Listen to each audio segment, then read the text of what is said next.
आज हम डिस्कस करेंगे रेलवे एनटीपीसी परीक्षा का 9 जनवरी 2021 के आए हुए इस शिफ्ट के सारे इंपॉर्टेंट क्वेश्चन।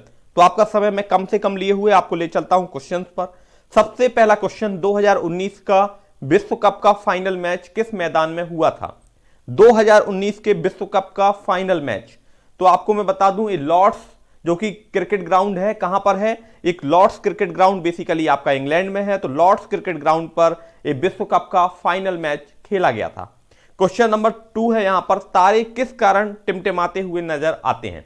जो तारे होते हैं जैसे कि स्टार्स, हमको जब हम रात में देखते हैं तो उनकी लाइट कभी डिम कभी तेज होते हुए हमें समझ में आती है। बेसिकली ये इल्यूजन है, क्योंकि तारे जो होते हैं बेसिकली वो बराबर इंटेंसिटी से चमकते हैं। तो वायुमंडल में जो वायु है उसके अपवर्तन के कारण, अर्थात प्रकाश सीधी रेखा में ना आकर मुड़ जाता है, जिसके कारण हमें वो टिमटिमाते हुए नजर आते हैं।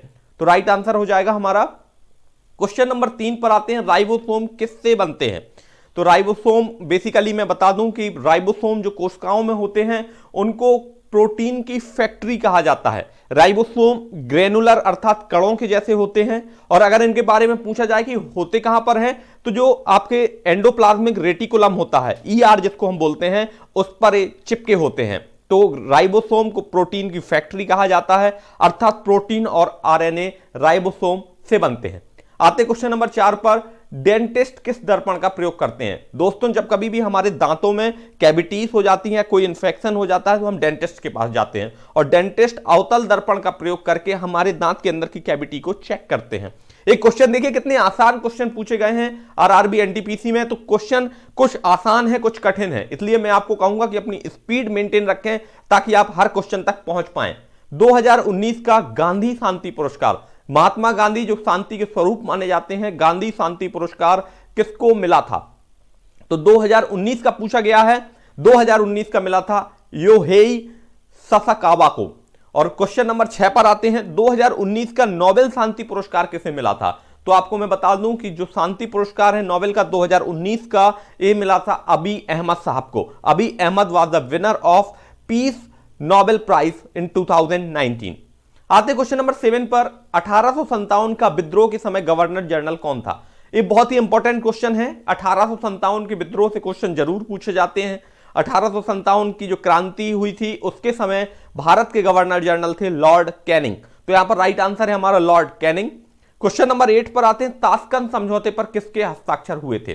तो ताशकंद समझौता में आपको इंपॉर्टेंट क्वेश्चन बता दूं कि हमारे जो भारत के दूसरे प्रधानमंत्री थे जिनका नाम था लाल बहादुर शास्त्री और अयूब खां, इनके बीच में ताशकंद समझौता हुआ था। राइट आंसर हो जाएगा यहां पर हमारा लाल बहादुर शास्त्री और अयूब खां। क्वेश्चन नंबर 9 पर आते हैं दोस्तों। क्वेश्चन नंबर 9 बहुत ही अच्छा क्वेश्चन पूछा है। ये आप अगर डे टू डे एक्टिव रहते हैं तो आपने क्वेश्चन पढ़ा होगा। भारत ने 2019 में किस देश के साथ परमाणु संयंत्र के एमओयू पर हस्ताक्षर किए? एमओयू का फुल फॉर्म मैं आपको बता दूं, एमओयू का मतलब होता है मेमोरेंडम ऑफ अंडरस्टैंडिंग, अर्थात समझौता पत्र। और भारत ने किस देश के साथ किए थे? तो हम सभी को पता है कि भारत ने अमेरिका के साथ एक परमाणु संयंत्र के एमओयू पर साइन किए थे। क्वेश्चन नंबर 10 पर आते हैं। क्वेश्चन नंबर 10 है, अपिको आंदोलन किस राज्य से संबंधित है? तो ये क्वेश्चन आरआरबी एनटीपीसी परीक्षा में पूछा गया है और अपिको आंदोलन संबंधित है कर्नाटक राज्य से। कर्नाटक यहां पर राइट आंसर हो जाएगा। आते क्वेश्चन नंबर 11 पर। क्वेश्चन नंबर 11 पर ले चलता हूं, वन्य जीव संरक्षण अधिनियम 1972 में कितनी अनुसूचियां हैं? दोस्तों, मैं आपको बता दूं कि हमारे संविधान में जो एक्स्ट्रा है उनको अनुसूची के फॉर्म में, शेड्यूल के फॉर्म में इकट्ठा रखा गया है। तो मैं बता दूं कि वन्य जीव संरक्षण अधिनियम जो कि 1972 में आया था, उसमें 6 अनुसूचियां हैं। तो यहां पर हम किस आंसर को यहां पर टिक करेंगे? 6 यानी 6 हमारा राइट आंसर हो जाएगा। क्वेश्चन नंबर 12 कंप्यूटर से संबंधित है, संचार प्रोटोकॉल इनमें से कौन है? तो सबसे पहले तो मैं आपको प्रोटोकॉल बता देता हूं। प्रोटोकॉल होते क्या है? Protocol basically the set of rules.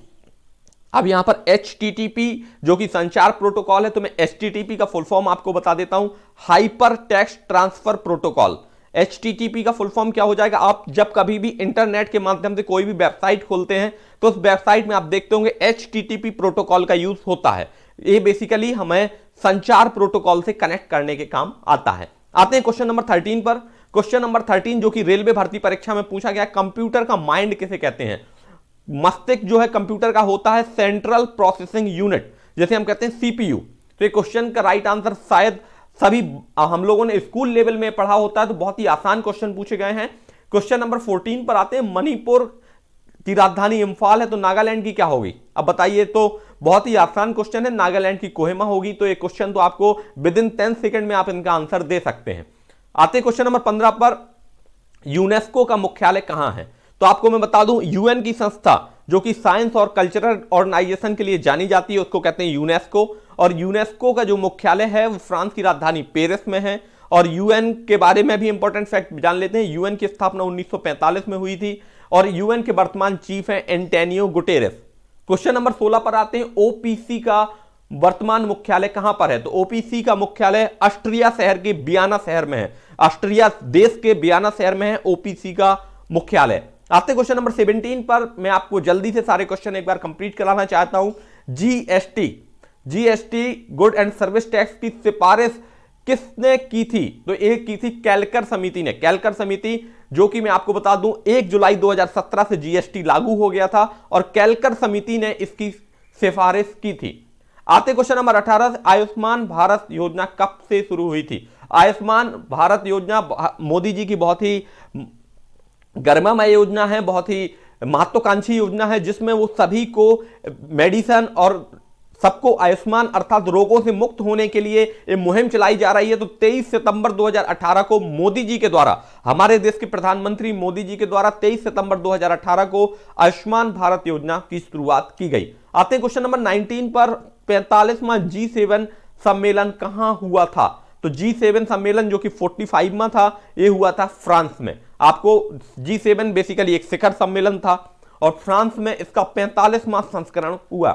Question number 20 पर आते हैं। भारत ने स्पेस रिसर्च में किसके साथ एमओयू साइन किया? तो मैं आपको बता दूं कि भारत की जो स्पेस रिसर्च ऑर्गेनाइजेशन है, जिसको हम जानते हैं इसरो के नाम से, तो इसरो ने हाल में ही ट्यूनीशिया और नाइजीरिया, ट्यूनीशिया के साथ 2019 में और नाइजीरिया के साथ 2020 में मेमोरेंडम ऑफ अंडरस्टैंडिंग साइन किया है। और इसमें साइन किसके अगर पूछा जाए तो हमारे वर्तमान जो इसरो के चीफ हैं, जिनका नाम है के सिवान, उनके इसमें साइन है। तो राइट आंसर हो जाएगा हमारा ट्यूनीशिया 2019 और नाइजीरिया 2020।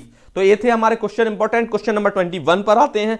खरोष्टी लिपि, ये आपका हिस्ट्री से इंपॉर्टेंट क्वेश्चन है। खरोष्टी लिपि जो कि बहुत ही कठिन है, उसको मतलब बेसिकली इंटरप्रेट करना बहुत मुश्किल हो रहा था। तो जेम्स प्रिंसेप नामक व्यक्ति ने इसे सबसे पहले पढ़ा था, डिकोड किया था। तो खरोष्टी लिपि सबसे पहले जेम्स प्रिंसेप के द्वारा पढ़ी गई थी। तो राइट आंसर हो जाएगा जेम्स प्रिंसेप। और ये थे हमारे सारे के सारे इंपॉर्टेंट क्वेश्चन जो कि आरआरबी एनटीपीसी परीक्षा में आए हैं। उम्मीद करता हूं